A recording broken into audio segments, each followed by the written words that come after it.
Magandang araw, Malacanang Press Corps. Tiniyak ni Pangulong Ferdinand R. Marcos Jr. na uusigin ng administrasyon ang sinumang nasa likod ng maanumalyang flood control projects ng pamahalaan.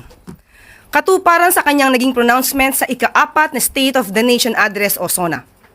At sisiguraduhing matutupad ito. Kahit pa man matamaan ang mga kontratista o sinumang malapit sa kanyang puso, kung sakaling mapapatunayan na may kinalaman sila sa maanumalyang proyekto.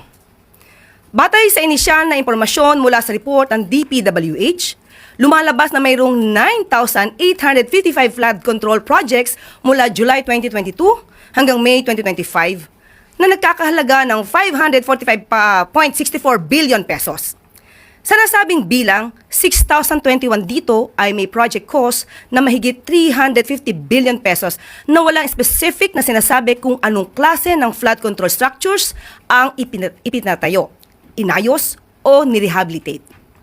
Napansin ng Pangulo ang hindi pagkakatugma sa top 10 provinces na may pinakamaraming flood control projects kahit ang iilan sa mga ito ay wala sa listahan ng top 10 flood-prone provinces sa bansa.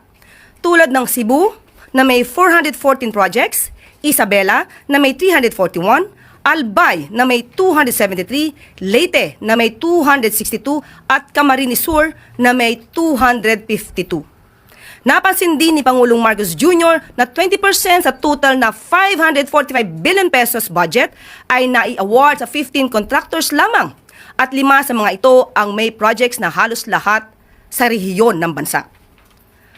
Kasabay sa pagsusupubliko ng initial report sa flood control projects, inilunsad din ni Pangulong Marcos Jr. ang sumbong sa pangulo.ph website na nagtatala ng lahat ng flood control projects.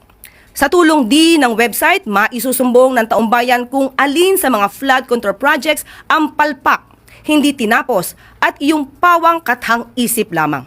Kaya meron na kayo malalapitan. Ito, ang lalapitan na ngayon ninyo ako mismo dahil akong titingin dito araw-araw sa website natin at babasahin ko ang mga report na ibibigay ng taong bayan. So this is the first step.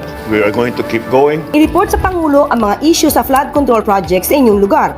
Paano? Buksan ang sumbong sa pangulo.ph. Sa search bar, itype ang barangay, bayan, probinsya, kontratista, o pangalan ng proyekto. Oo, hanggang barangay level, kaya mong maghanap para makita kung may proyekto sa mismong lugar mo.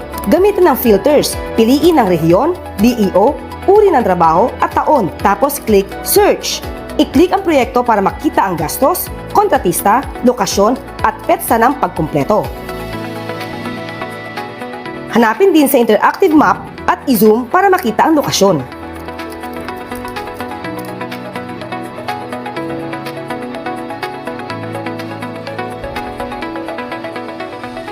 Kung may problema, sira, kulang, hindi natapos, o ghost project, click Report.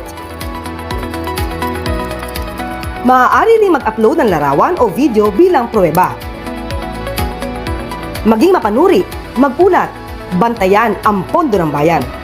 Visit sumbong sa pangulo.ph o scan ang QR code para makita at i-report ang mga proyektong pinondohan ng bayan.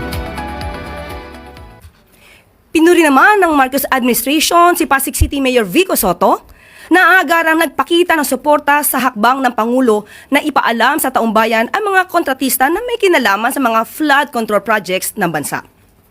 Kagaya ni Mayor Vico Sotto, hinihikayat din ng Malacanang ang lahat ng local government officials na makiisa sa panawagan ng pamahalaan na mag-report sa Pangulo patungkol sa mga maanumalyang flood control projects. Sa Facebook post ni Mayor Vico Sotto, malalaman kung sino ang mga namayagpag ng mga kontraktor at mukhang iisa lamang ang may-ari.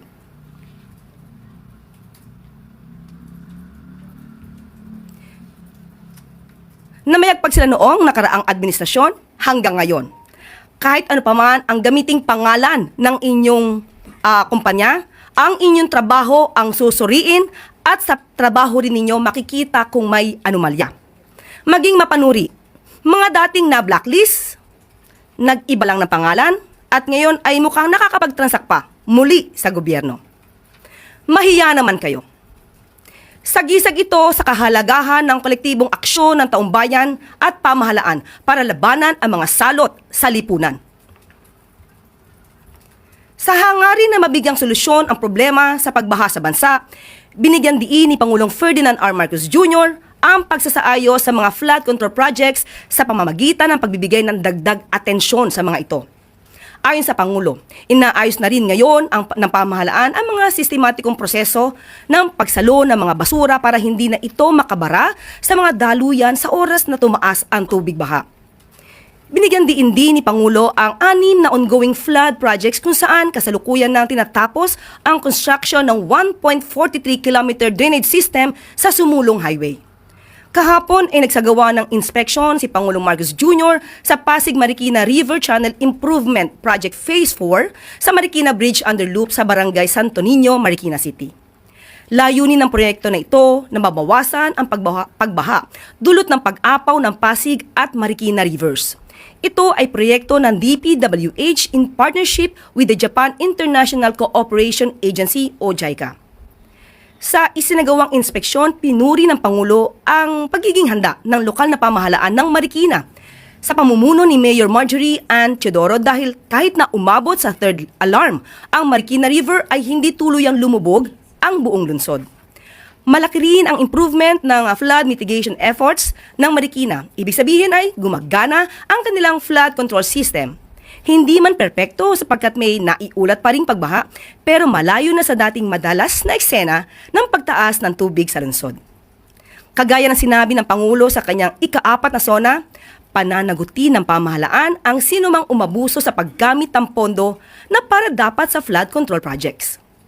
Kahapon ay hinikayat din ng Pangulo na makilahok ang taumbayan at isumbong ang mga maanumalyang proyekto sa pamamagitan ng sumbong sa pangulo.ph website. Sa ilalim ng Marcos Administration, makakatiyak ang bawat Pilipino na ang pera ng gobyerno ay mapupunta lamang sa mga proyektong makakatulong sa pag-angat at papapaganda ng buhay ng bawat mamamayan.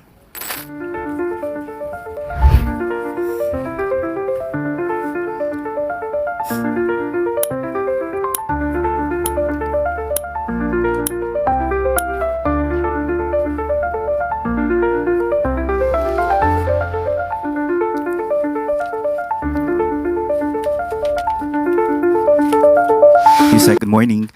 Sir, Yusek, nakarating na po kay Pangulong Marcos yung panibagong insidente sa West Philippine Sea sa Bajo de Masinloc. Actually, dalawa po siya na nangyari kahapon. Yung una, nagbanggaan yung dalawang Chinese vessels habang hinahabol yung Philippine Coast Guard vessel. And sa kabilang banda naman po, binomba rin po ng Chinese Coast Guard yung B4 vessels naman. So, ano po ang pahayag, ano ang masasabi ng Malacanang dito sa nangyaring insidente po ulit? Unang-una po, mapapakita natin kung gaano ba ka-strong leader ang ating Pangulo pagdating po sa ganyang issue. Unang-una po sa nagbanggaan ng dalawang Chinese vessels, makikita niyo po kung paano ba mamuno ang ating Pangulo. Dahil kahit na tayo yung hinahabol ng Chinese vessels, ang Philippine Coast Guard, pero ninais pa rin nilang tumulong at magbigay ng ayuda or medical assistance kung kinakailangan ng mga nakasakay sa Chinese vessels na nagbanggaan. So diyan natin makikita na kahit na pakiramdam natin ay tayo yung nahaharas, pero makakatulong pa rin ang mga Pilipino sa oras ng kagipitan. At pangalawa na po, sinabi din ng Pangulo na wala siyang ibibigay ng panibagong instruction, kundi mananatili pa rin ang pagprotekta sa karapatan ng Pilipinas, sa teritoryo at sa sovereign rights at maritime rights ng Pilipinas. At mananatili po tayo doon kung ano po yung dating ginagawa, patuloy pa rin pong gagawin ng Philippine Coast Guard sa pagtulong sa mga mangingisda at pagprotekta sa ating maritime rights. At sinabi rin po niya na sa lahat ng laban, hindi naman tayo aatras dahil ang mga Pilipino ay matatapang. Okay. But Yusek, the Chinese Foreign Ministry din po ay nagbigay ng statement kagabi regarding the incident at sinabing ang Pilipinas daw po ang nag-infringe ng China's sovereign rights sa Scarborough Shoal and these moves are of a malign nature. Ang sabi po ng China din ay ginawa nila to safeguard their sovereignty, and the Philippines' intentional infringement and provocative activities are the root cause of the tensions. Okay, hintayin po natin ang sagot ng DFA patungkol po dyan, pero alam po natin at meron naman pong naging arbitral award or ruling kung ano ang sinasabing karapatan ng Pilipinas. Kung ganyan ang kanilang mensahe, hindi naman natin sila mapipigilan sa kanilang mga mensahe. Thank you.